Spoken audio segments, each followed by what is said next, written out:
It's been 8 years since Cape Judge President John Hlophe was first accused of trying to unduly influence two Constitutional Court justices.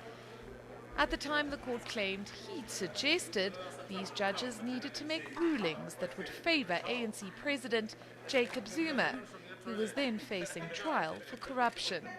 Justice Besan Kabinde made it very clear to the Judicial Service Commission that she found Hlophe's conduct inappropriate.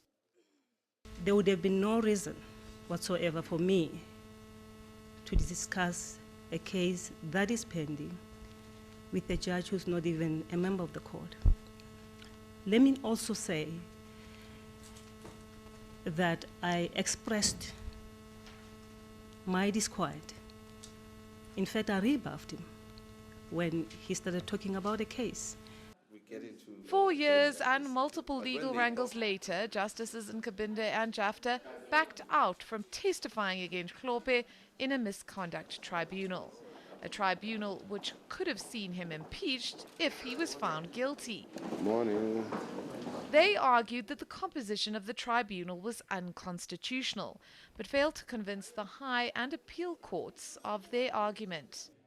And this is where it gets messy. The two justices then tried to appeal the case to the Constitutional Court, which refused to hear it because certain of its own judges were conflicted. Justices Nkabinde and Jafta say they were never allowed to address the court on that particular issue, and they want the court to rescind its previous decision.